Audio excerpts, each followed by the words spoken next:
Hi everyone, welcome to a new episode of the Workbench Conversations. Today it's a pleasure and an honor to have Achim Daub with us. Today, in your role as CEO of Onsend, you have over the years developed some principles and values which guide your decision making. Would you mind sharing with us your most important ones?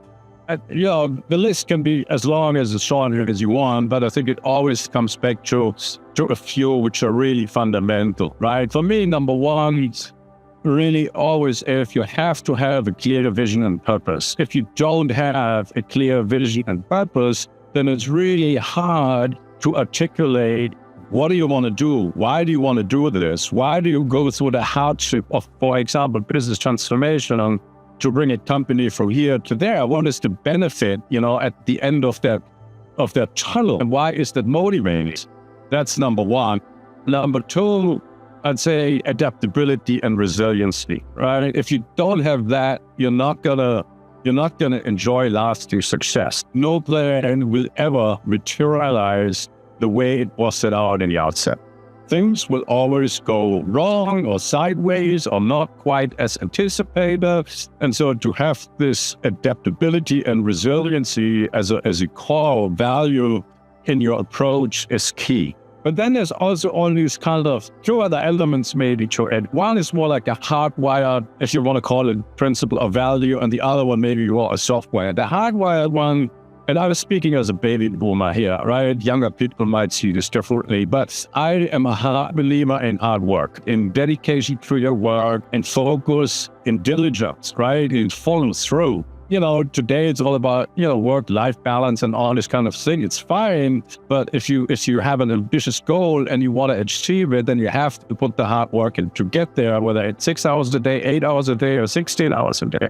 And so that soft-wired factor is all about, empathy and trust and collaboration. We're human beings, and that gets us to this fierce human, which I proudly admit I stole from you guys, right?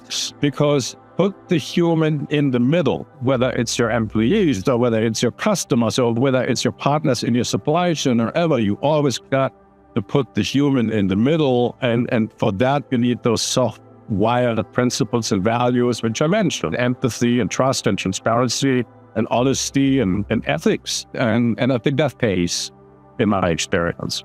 If you look at business transformation and also the differences between the single markets, which are the trends that you're seeing at the moment, and what you believe are the critical things that we need to keep in mind when it comes to resilience and competitiveness over the next 5-10 years?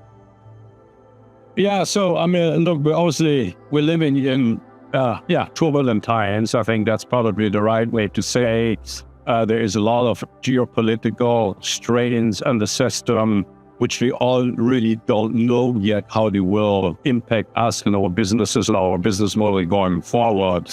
I think the overriding themes, obviously, they are the same, whether you look at Europe or you look at the US.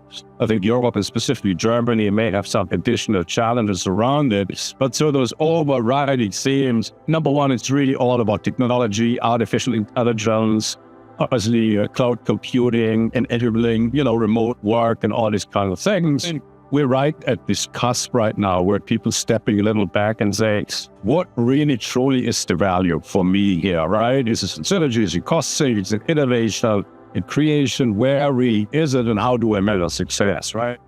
So that's one. The other one, which is globally applicable, obviously, is, supply chain resilience. I think that's key, which seems across so many industries, specifically also in our industry, with, micro events as well as geopolitical events disrupting global, supply chains. A micro event, there was another fire at the BASF factory just, a week ago or 5 days ago. That's going to impact supply chain. That's a micro event, right? Macro events is, China invades Taiwan and the Strait of Taiwan will be closed.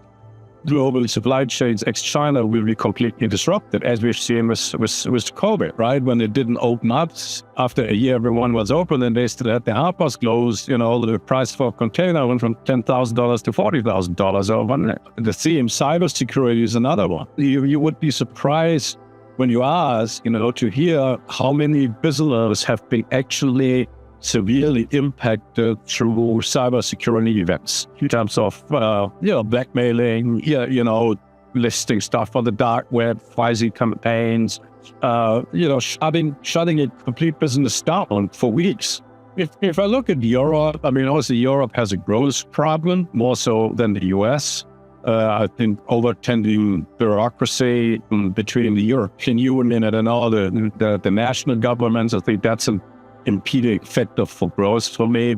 And then in Germany specifically, it's homemade, issues like energy resilience. Yeah, the principles are right, the ambitions are right, but the way it was executed was just like naive. Just wondering, is there one thing that you still believe that other countries, is it US or any other country or markets in the world, could still learn today from Germany?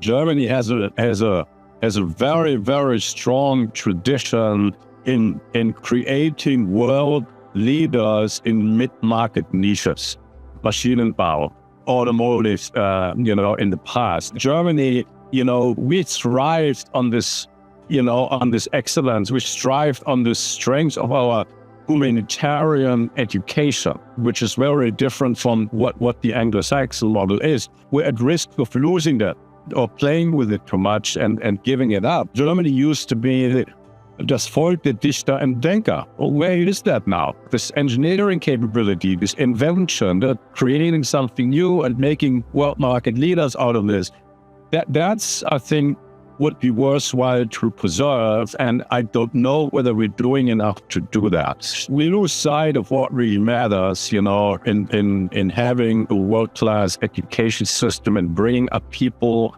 young adults who are independent thinkers, can challenge the status quo, but in a constructive way, and who want to contribute rather than, just sit on the sidelines and complain that everything isn't working well.